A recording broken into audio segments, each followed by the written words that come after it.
Salut à tout le monde. Nous vous remercions partout où vous nous suivez. Que le Seigneur Jésus-Christ vous bénisse abondamment.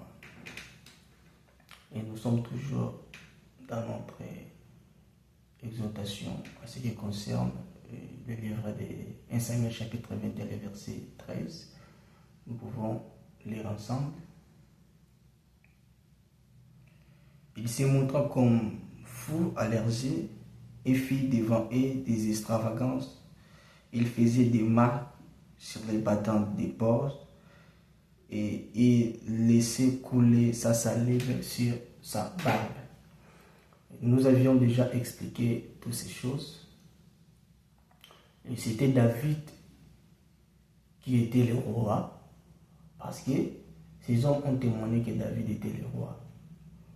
Mais il fouillait quelqu'un au nom de Saoul. Saoul était le roi. David était le roi, mais il n'exerçait pas la royauté. Vous voyez? Mais Saoul exerçait la royauté. Lorsque David fouillait Saoul, il arriva dans le pays des Gad, chez le roi Akish. Voilà pourquoi lorsqu'on informa le roi Akish, et le roi Akish, ce qu'il parlait, David a eu peur. Voilà pourquoi il s'est transformé en fou. Et nous avions expliqué la folie, d'après les livres des Proverbes, d'après Ecclésiaste, la folie, c'est le contraire de la sagesse. Et nous avions expliqué que le véritable David, c'est le Seigneur Jésus-Christ. C'est le Seigneur Jésus-Christ.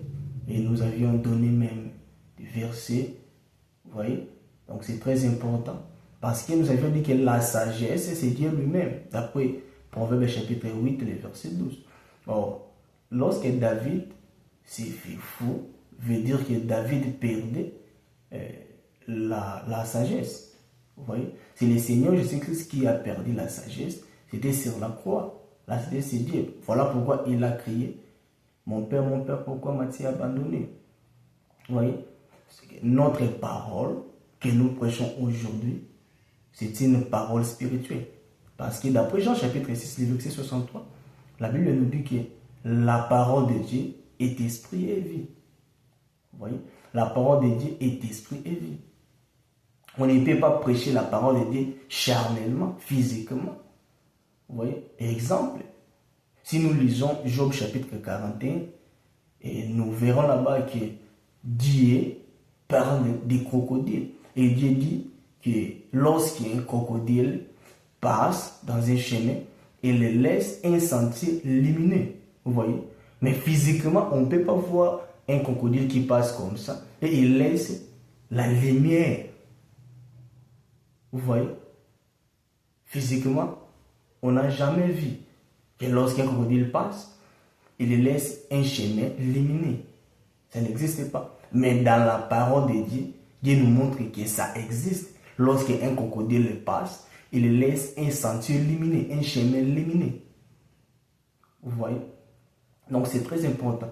Mais attention, Dieu lui-même s'est montré comme un crocodile dans Job chapitre 41. Vous voyez? Veut dire que lorsque Dieu passe, il laisse un chemin lumineux. Vous voyez? Or nous connaissons les chemins lumineux que Dieu nous a laissés. C'est le Seigneur Jésus-Christ. Parce que lui-même a dit: je suis le chemin. Et lui-même est une lumière. Parce qu'il a dit lui-même: je suis la lumière du monde. Vous voyez? Donc des choses, les chemins, mais les chemins lumineux. Vous voyez? Donc c'est ça. Si nous disons aujourd'hui que Dieu est passé dans notre chemin, c'est que nous avons la lumière, nous avons les chemins qui est le Seigneur Jésus-Christ. Je veux dire, Dieu nous a laissé les chemins qui est le Seigneur Jésus-Christ, les chemins lumineux. Et Jésus-Christ, tant que la lumière a pour but de chasser les ténèbres en nous. Dans la Bible, quand on parle du ténèbre, on voit les péchés. Vous voyez? Parce que si nous disons que nous avons le Seigneur Jésus-Christ que Dieu nous a laissé, veut dire nous sommes en train de vivre dans la sainteté. Nous ne pouvons jamais vivre dans les péchés encore. Mais aujourd'hui, nous voyons aussi des chrétiens qui disent que nous avons le Seigneur Jésus-Christ, mais ils vivent dans les péchés. Vous voyez, c'est le contraire des choses. Vous voyez, c'est que les véritables crocodiles qui passent, qui laissent un chemin lumineux, c'est Dieu lui-même qui nous laisse le Seigneur Jésus-Christ. C'est Jean chapitre 3, le verset 16. Vous voyez, voilà pourquoi c'était pour vous démontrer que la parole de Dieu n'est pas charnelle. Vous voyez, mais aujourd'hui, nous sommes en train de parler à ce qui concerne David. Et il y a un roi qui s'est fait fou. Nous avions dit que David, c'est le Seigneur Jésus-Christ qui s'est fait fou, qui est devenu un péché. C'était pour nous sauver. Et nous avions expliqué pourquoi David marquait les portes. Et nous avions expliqué que les portes, c'est une forme d'après Cantique des Cantiques, le chapitre 8. Vous voyez, la porte s'explique. Une femme. Lorsque David écrivait, c'est pour donner la vie à une femme. Vous voyez?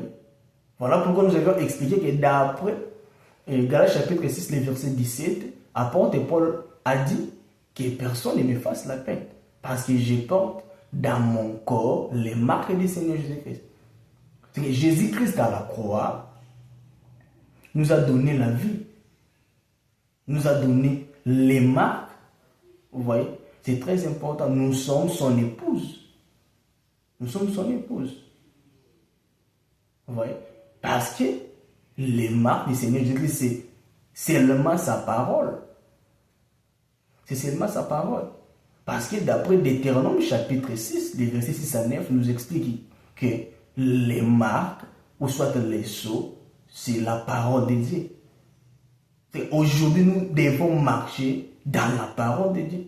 Aujourd'hui, Dieu n'a pas besoin de voir, et nous lisons la Bible, mais Dieu a besoin que sa parole vit en nous. Vous voyez? Donc, la parole de Dieu vit en nous aujourd'hui parce que nous portons les marques de Dieu qui est sa parole. Nous devons vivre dans la parole. Vous voyez? Nous devons être conformés à la parole de Dieu. Vous voyez? Dieu a besoin que nous soyons des véritables chrétiens. Ceux qui craignent la parole de Dieu. Nous devons craindre la parole de Dieu. Mais c'est le contraire.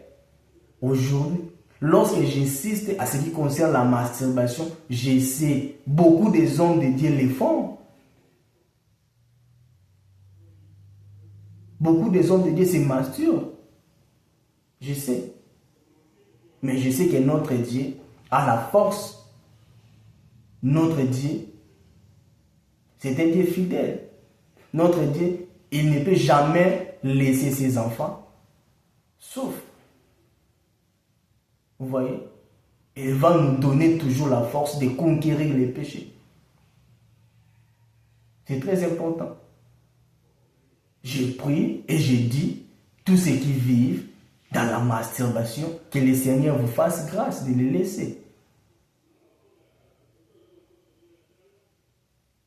Vous voyez? Donc c'est très important. Et David qui s'est fait fou, c'est le Seigneur Jésus-Christ. Mais attention, c'était pour le but, premièrement, de crier ou bien de marquer les portes. Deuxièmement, c'est de couler sa salive sur sa barbe. C'est pour des choses. Vous voyez? Donc c'est très important. Or, en réalité aussi, d'après Ephésiens chapitre 4, les versets 30, la marque ou bien les sceaux explique aussi le Saint-Esprit.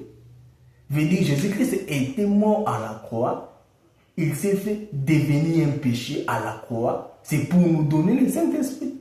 Voilà pourquoi ce jour-là, lorsqu'il était crucifié à la croix, au jour de la Pentecôte, il a donné aux hommes le Saint-Esprit.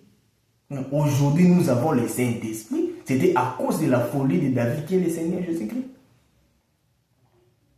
Vous voyez? Si nous avons aujourd'hui le Saint-Esprit, ce n'est pas par nos propres efforts.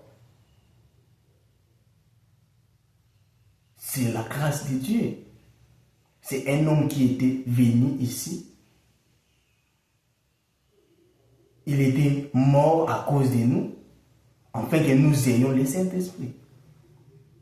Mais attention, on reconnaît un homme si il a le Saint-Esprit par sa conduite.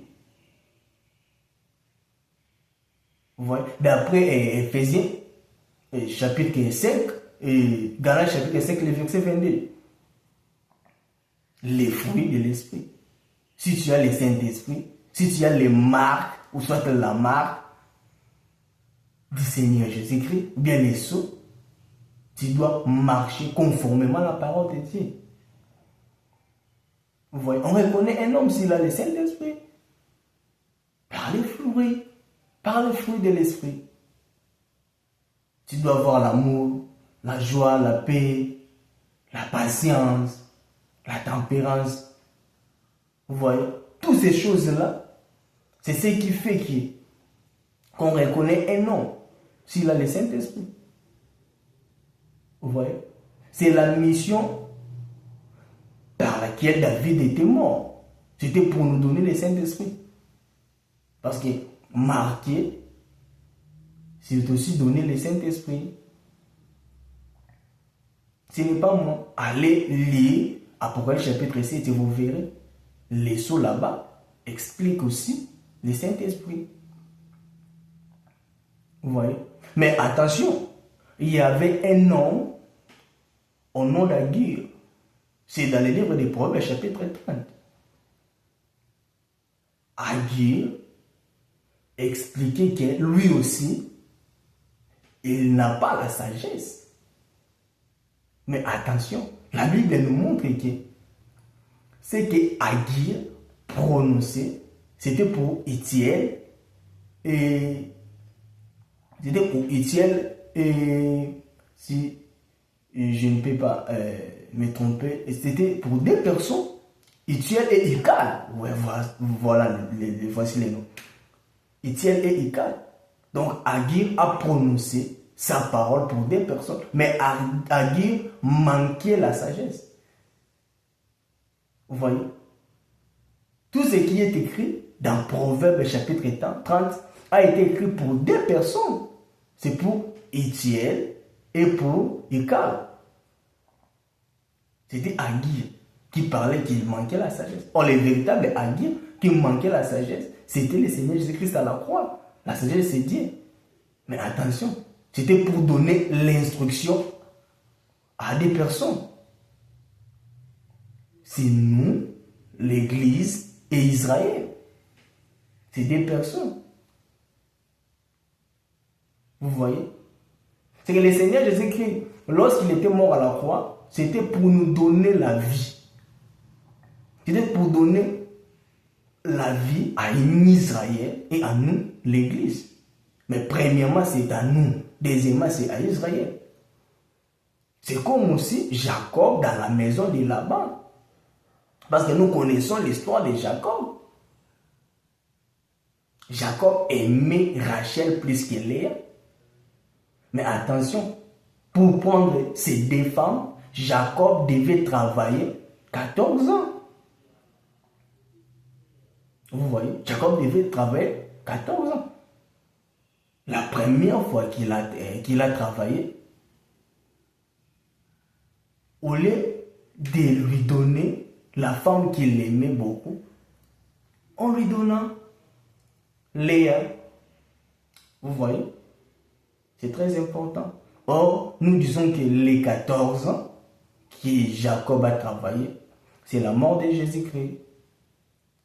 Parce que 14 nous explique la mort de l'agneau d'après Exode chapitre 12. Parce que l'agneau a été immolé afin que Israël soit délivré. C'était au 14e jour. Vous voyez? Or, nous connaissons le véritable agneau. Jean-Baptiste nous a dit, voici l'agneau de Dieu qui ôte les péchés du monde. C'est que le Seigneur Jésus-Christ a été mort pour ôter nos péchés. A été mort pour effacer nos péchés. Voilà pourquoi j'en profite de dire, même si tu as avorté 1 million de grossesses, si tu viens sincèrement en Jésus-Christ, tes péchés seront pardonnés. Que personne ne te condamne. Même si tu as tué 1 milliard de personnes, notre Dieu, il est miséricordieux. Il a dit dans Isaïe chapitre 43, c'est moi qui efface vos iniquités et je ne me souviendrai plus de vos péchés. Vous voyez? C'est que Jacob qui travaillait 14 ans, c'est l'agneau de Dieu qui était immolé 14e jour. C'est le Seigneur Jésus-Christ. Mais attention, c'était pour le but de prendre ces 2 femmes. Premièrement, il doit prendre Léa, deuxièmement Rachel. Mais sa pensée était premièrement de prendre Rachel parce qu'il aimait Rachel. Vous voyez? Parce qu'il a travaillé pour prendre sa femme Rachel. Vous voyez? C'est comme le Seigneur Jésus-Christ lui-même. Il a travaillé pour sauver Israël. Pour sauver Israël. Voilà pourquoi il est écrit, il était venu premièrement pour les brebis perdues d'Israël.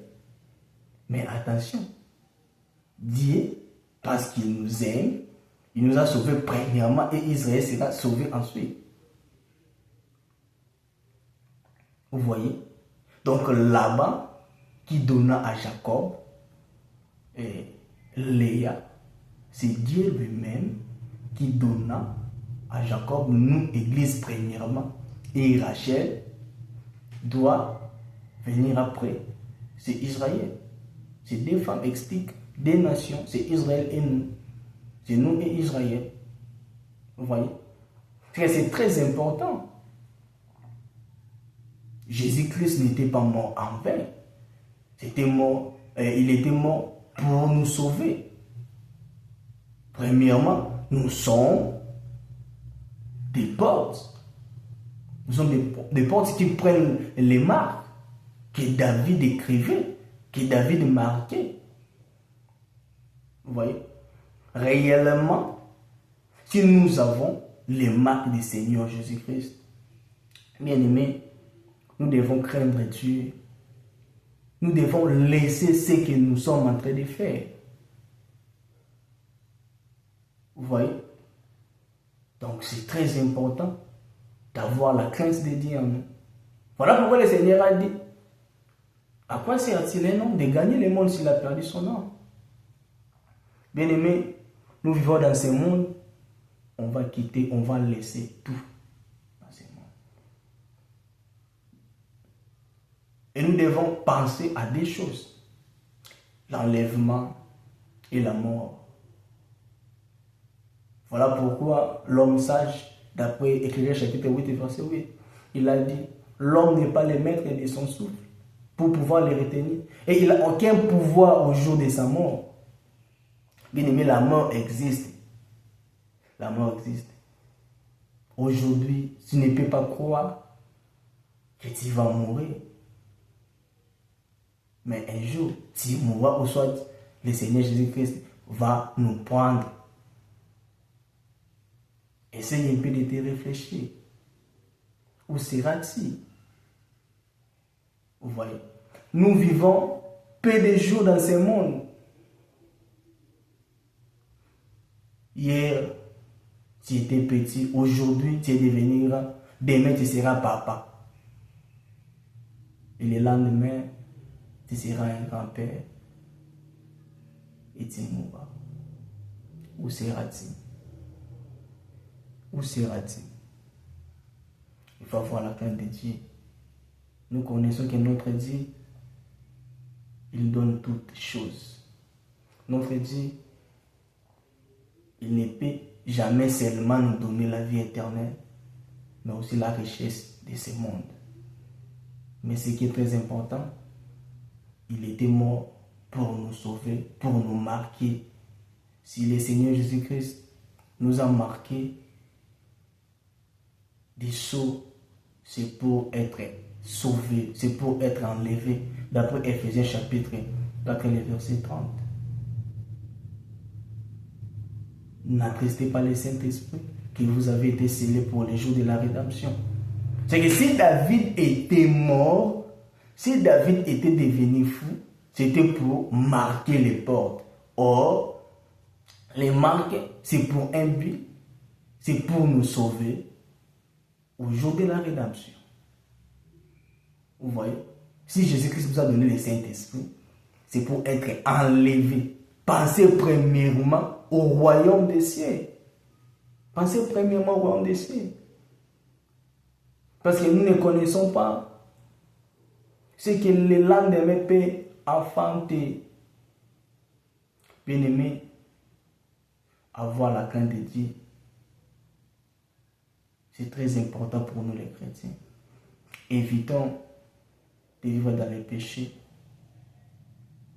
Le Seigneur nous donnera grâce. Le Seigneur nous donnera la force de vivre fermement, de vivre avec sa crainte, de vivre dans sa crainte, de vivre selon sa parole, si nous avons seulement des choses.